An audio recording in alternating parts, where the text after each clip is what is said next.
Assalamualaikum warahmatullahi wabarakatuh. Berjumpa lagi di channel YouTubeku yakni Hajah Muawanah. Pertama-tama, sebelum kita mulai pembahasan, marilah kita panjatkan puja dan puji syukur kepada Allah Subhanahu wa taala. Sehingga kita semua alhamdulillah diberi kesehatan. Salawat beriring salam berlimpah kepada baginda kita yakni Nabi besar Muhammad sallallahu alaihi wasallam. Mudah-mudahan kita semua mendapatkan pertolongan dan juga rahmatnya di umul kiamah nanti. Amin amin ya robbal alamin. Bismillahirrahmanirrahim. Langsung saja kali ini saya akan membahas tentang struktur teks tanggapan. Tapi sebelum kita membahas tentang struktur teks tanggapan, kita akan membahas tentang pengertian teks tanggapan. Pengertian teks tanggapan adalah suatu teks yang membahas ataupun mengulas ataupun menanggapi tentang suatu karya. Bisa di situ disebut juga lukisan, novel, dan juga cerpen. Ingat, perlu diketahui bahwa teks tanggapan itu harus subjektif juga sopan santun. Isinya tidak boleh mencela, menyerang si pembuat karya, tidak boleh ya. Tidak boleh seperti contoh di bawah ini. Tidak boleh berkata-kata kasar dan juga mencaci maki, oke? Anak-anak, langsung saja. Yang pertama, struktur teks tanggapan yakni tentang tentang konteks. Konteks di situ berisi tentang adiksi, Mbak. Bisa disebut juga 5W1H.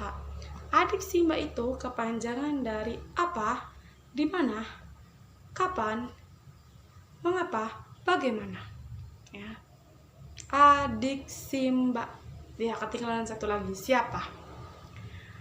Jadi apa yang dibuat oleh si pelukis, contohnya di sini saya mencontohkan tentang lukisan ya. Lukisan contoh di sini karya Maestro Effendi ya, atau Apandi. Apa yang dibahas tentunya tentang lukisan. Terus di mana dibuatnya, siapa pembuatnya, mengapa dibuat,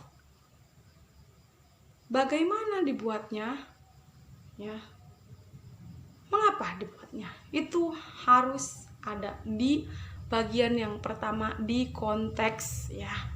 Yang kedua yakni deskripsi. Apa itu deskripsi?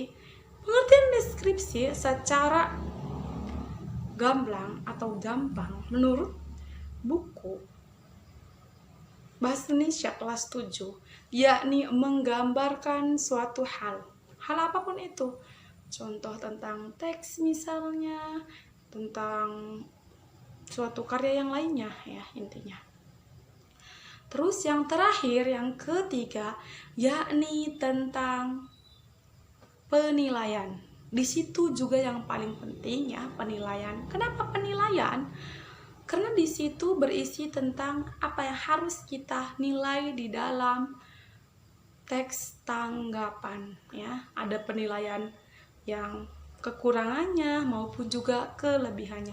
Pasti setiap suatu karya itu maupun lukisan, cerpen, novel ada kekurangan dan juga kelebihannya ya, itu pasti ada. Tapi kita itu syaratnya satu, harus sopan santun dan juga subjektif. Bisa juga kita itu menanggapi atau kita membuat teks tanggapan tentang karya teman kita ya, tapi dengan catatan ingat harus sopan ya. Bisa juga tulisannya, bisa juga cerpennya, maksudnya karyanya, terus juga novel karya teman kita, terus juga ataupun teman kalian, anak-anak. Terus yang terakhir itu bisa juga lukisan dari teman kalian ya.